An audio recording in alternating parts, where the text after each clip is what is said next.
वृंदावन की ऐसी दिव्य महिमा में देवर्षि नारद विचरण कर रहे थे। यमुना के कोमल कोमल बालुका पर चलते चलते आनंद में झूमते हुए चले जा रहे थे। लेकिन ये क्या, नारद जी कहते हैं सनकादिक प्रभु, उसी समय ठाकुर जी की ऐसी प्रेम भरी नगरी में मैंने एक रुदन स्वर सुना। अरे कोई रो रहा था। कौन रो रहा है? ये तो कोई स्त्री है। किसी स्त्री के रोने की आवाज आने लगी। जैसे ही मैंने उधर मुड़ कर के देखा तो एकातु तरुणी तत्रा निशन्ना खिन्न मानसा, एक स्त्री विलाप कर रही है, रो रही है। पास में ही दो वृद्ध पुरुष भूमि पर अचेत पड़े हैं। वो बार बार उन्हें जगाती थी और अनेक स्त्रियां आसपास बैठी उसे शांत करती है, धैर्य बंधाती है, लेकिन वह चुप नहीं होती। नारद जी ने गुरु भगवान को बताया, प्रभु जैसे ही उस स्त्री की दृष्टि मुझ पर पड़ी वो मुझे पुकार बैठी, भो भो साधो क्षणम तिष्ठ मत चिंता मोपिनाशय। हे प्रभु जरा रुकिए, तनिक रुकिए, तनिक क्षण भर मेरी बात, मेरी पीड़ा सुन लीजिए। दर्शनम तब लोकस्य सर्वथा गरम परम। बोले महाराज आपको देख करके हृदय शांत होता है, कम से कम थोड़ी मेरी भी प्रार्थना सुनते जाइए।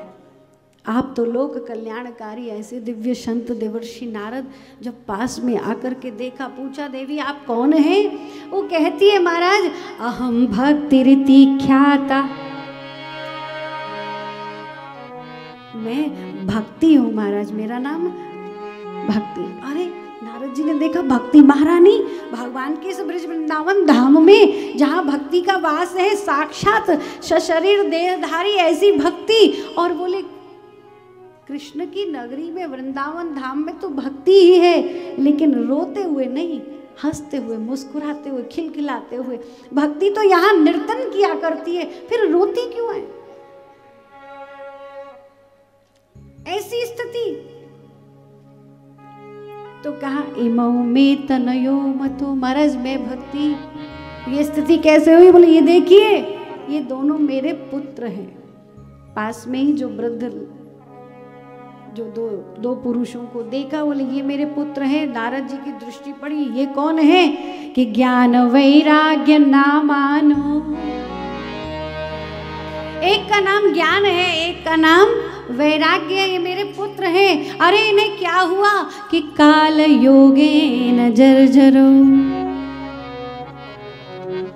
कली के प्रभाव से ऐसे परिणाम। बोले महाराज ज्ञान वैराग्य बीमार हो गए हैं, रोगी हो गए हैं, वृद्ध हो गए, शिथिल हो गए हैं। बोले महाराज अचेत है, इन्हें जगाती हूँ। कौन ऐसी माता होगी जिसके पुत्र वृद्ध हो जाए? प्राय ऐसा होता है, माता वृद्ध होती है, पुत्र युवा होते हैं, बच्चे तो युवा होते हैं।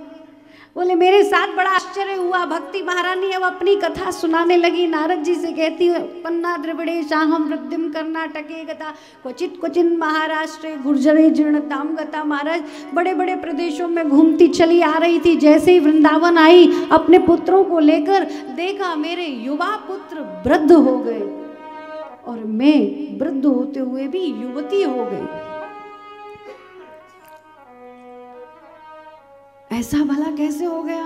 बोले महाराज ये दिव्य आश्चर्य हुआ है, कृपा करके इन्हें जगाइए, भूमि पर पड़े हैं। नारद जी ने क्षणिक चिंतन किया, समझ गए अरे ये तो भगवान की लीला है। लगता है भगवान अपनी वह पावन कथा श्रवण का, वाचन का सुंदर अवसर संयोग बना रहे हैं। क्यों भी क्यों ना, अरे ये वृंदावन धाम है, ये ज्ञान वैराग्य नहीं चाहिए। वो ज्ञान वैराग्य हो या ना हो, ज्ञान हो ना हो, लेकिन भक्ति अवश्य होनी चाहिए। पहले भक्ति आ गई तो ज्ञान वैराग्य स्वयं ही आ जाएगी। या पहले ही ज्ञान आ गया तो फिर भक्ति आना थोड़ा मुश्किल हो जाता है। यहाँ भक्ति का बोलबाला है, चिंता मत करो। दोनों को जगाते जाग मुसाफिर भोर भई, अब रैन कहाँ जो सोवत है।